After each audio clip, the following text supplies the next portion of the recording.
welcome to another video, and today's the video of course we've all been waiting for.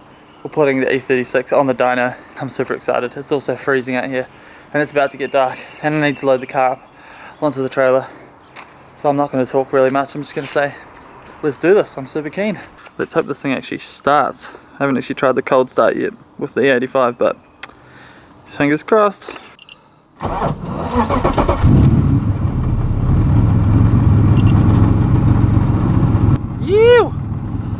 Alright, we are loaded up and on the way to the tuner. E36 is back there. G'day E36 mate. You're about to make some power, buddy. Finally. It's so weird, the car's running so well on E85 on this new tune. Shout out to Tyrone Deacon for sending me the tune, by the way. He's got the same kind of turbo setup as mine. Obviously not the same manifold, but same ECU, and he sent me his tune all the way from England. Shout out to technology and shout out to Tyrone, you're a freaking legend. I just adapted his tune a little bit to make it run properly, but it's running better than it literally ever has, so that's promising for the tune. Cross your fingers that she holds up and does everything she's supposed to do. Woo!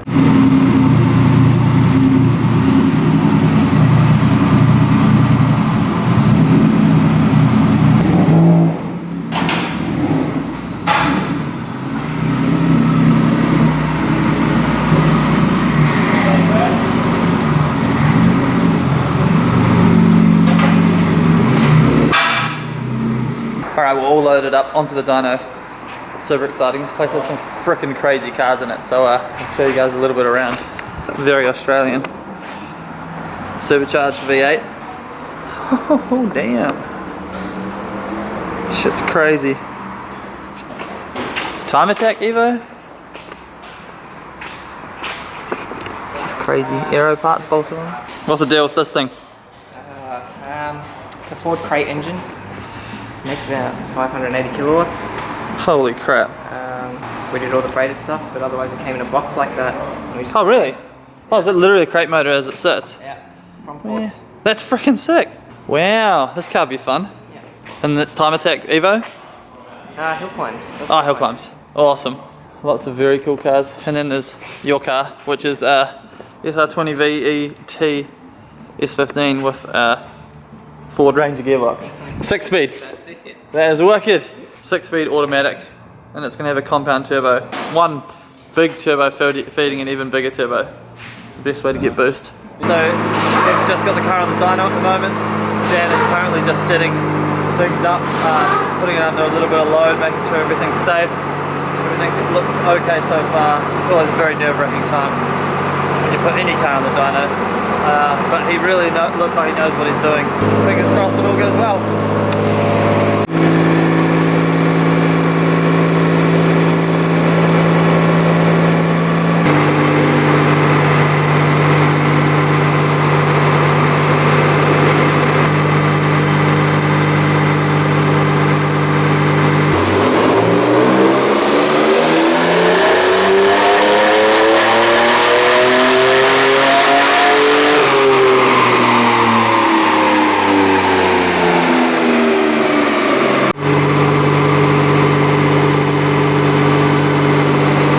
As always, you get drama. Unfortunately, our crank angle sensor seems to be intermittently dropping out.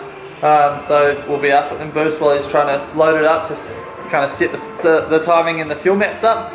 And it'll drop out on the ECU. It's saying it's coming out of sync. So what we're going to do, Dan's an absolute legend. He said, hey, let's just come back and sort it out tomorrow morning. There's a wrecker right next door where I got the valve cover from, so I'm going to go get the crank angle sensor from the same car, and we'll chuck it in the morning. Very easy to do, and we're going to load it up and dyno it. So that's just the way things go sometimes, but at least we're going to get the car sorted. Other than that, everything else seems awesome. I'll see you guys in the morning, ready for another day and some power figures, which is what you guys are keen on. Peace. Alright, here's what we're working with. Unfortunately the front's crashed in and the sensor's right in here. But if we take this hose off, I think I can undo the sensor and kind of pull it around. But yeah, it's muddy and wet. Woo!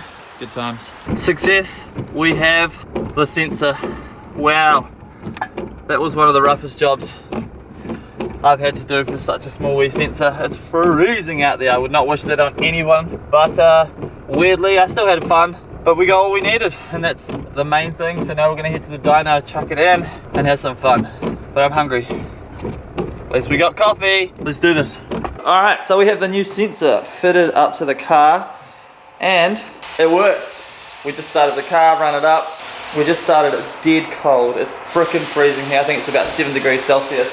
And the thing started up and just ran perfectly. I've never seen it run like that before, and it's only 85 now as well. So that's pretty rad, but I've literally never seen this car run as good as it runs right now.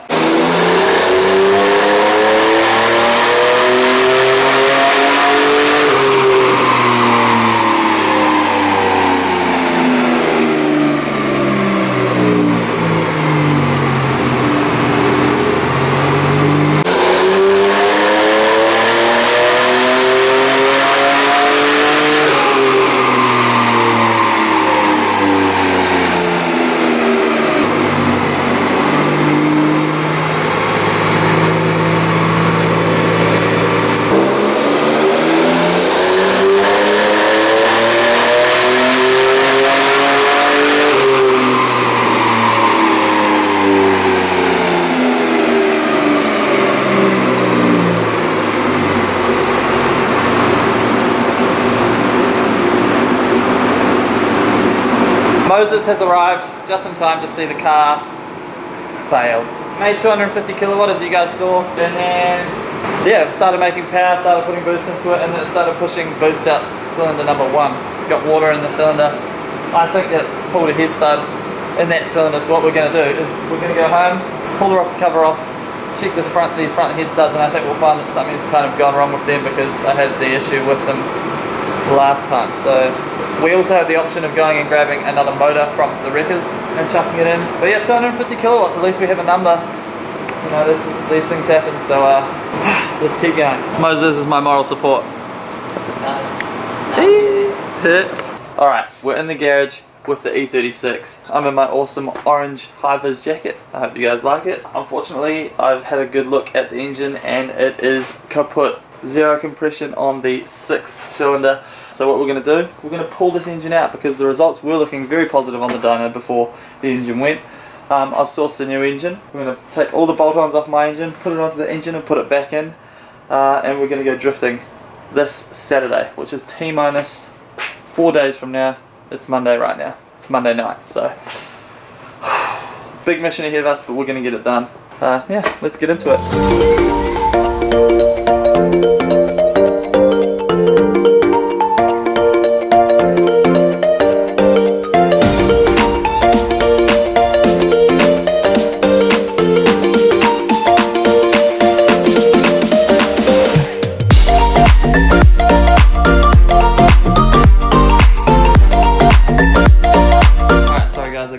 Of myself and forgot to film because I've got to get things done, but engine's out, gearbox is off, turbo setup's all off, inlet manifold's off, and then I've decided I'm going to rip the head off, but I'll show you guys the culprit of why there's no compression in the 6th cylinder.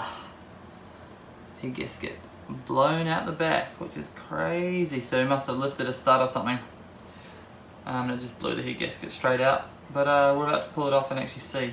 I always like to figure out exactly what went wrong. Alright team, we'll wrap it up there for the night. Engine's out, head's off. Everything is pretty much good to go onto the new engine, which will hopefully turn up tomorrow being Tuesday. And then hopefully we can have it all in and running by Wednesday night. That's what I'm hoping for. That way Thursday I can tidy everything up, Friday prepare, put it on the trailer, Saturday morning head to the track. So fingers crossed, but I'll see you guys in the morning. This is going to be one very long episode, so I hope you guys are stoked. Woo! Alright, so here we are, we're back, and I've got a little bit of an update for you guys. I've done a little bit of work whilst being off camera because I've had to really rush to get this done, but unfortunately we could not get our hands on the new engine, which is a little bit disappointing, but if you know me and you've been watching my videos, you know that I'm not really one to give up. So what's happened is we have the engine reassembled here, the old engine. So I had a friend come over and suss out the block and the head, and they're both straight, which is great. They're not warped or anything like that. So he came over and he drilled and tapped the block for a bigger head stud, for the studs that were stripped, especially on that 6 cylinder, but we found another one as well on the 1st cylinder. So we drilled and tapped the block for bigger head studs. I had a brand new head gasket lying around that I was going to use for the new engine that we're going to build, but instead we've put it back into the old engine to get it back up and running for this weekend's competition.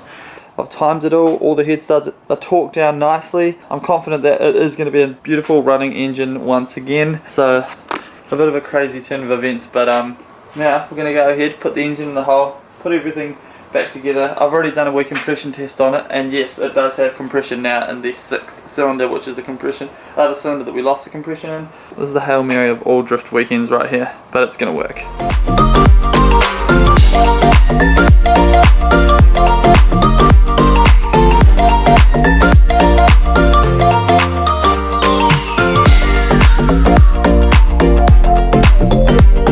Alrighty, engine's back in the hole. Now it's time to start hooking everything up, put the manifolds back on. I'm kind of excited. Please work. Please work.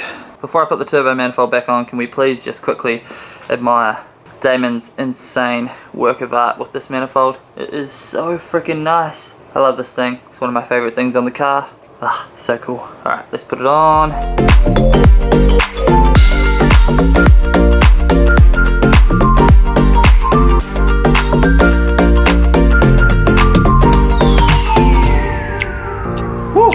So I've been working insanely hard, and this is where we're at. Engine's in, turbo manifolds on, inlet manifolds on. Everything basically on the engine is good to go. Literally, all the water lines are back on, oil lines, everything. That's me done for the night. Sorry this has been such a long video with so many days, but that's just how it is when you put in the hard work. So we'll get this smashed out and start her up. Fingers crossed for me, guys. Woo! What's up, what's up, what's up? It's another day. I've pulled the E36 out of the garage. I've put the rocker cover on and the coil packs on. It's literally ready to start. Of course there's no radiator and stuff on, but this is just a test to see if the thing's actually going to run. I'm super nervous, by the way. I've put some very, very cheap oil. Actually, it's not that cheap. I went to the auto store, got some good oil and some cheap oil. The cheap oil was $10. But it was $23 off. It was like 65% off, so what a deal. I've put the cheap oil in the engine just so that we can run it and flush it through, and then I'll drain that oil and put the good oil that we're going to run in. So without further ado, let's get it started. This thing looks so cool without the front on it. Mostly just because of that crazy turbo setup. Yeah, alright, let's hit that start button. Alright, here we go, moment of truth.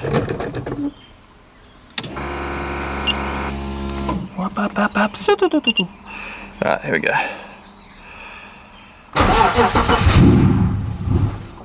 Ooh, that's a good sign. Here we go again.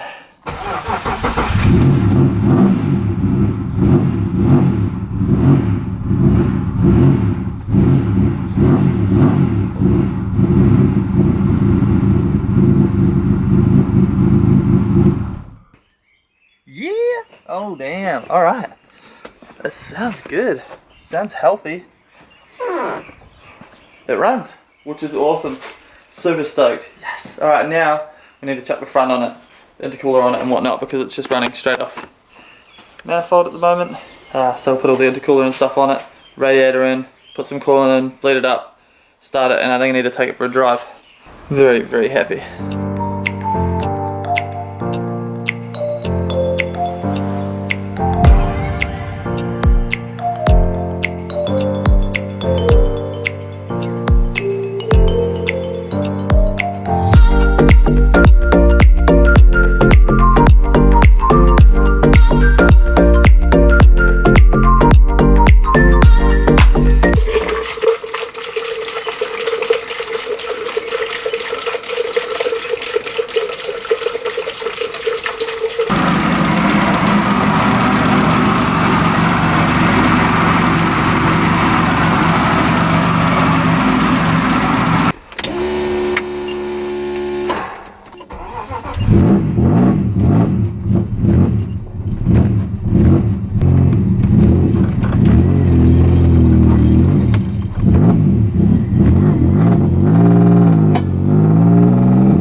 there we have it. So seems to drive really nice. Comes on boost super hard. It was a little bit scary, and obviously I was a little bit sketched out driving it on the street, but I had to test it, so I kind of took it easy. But it's holding temperature fine.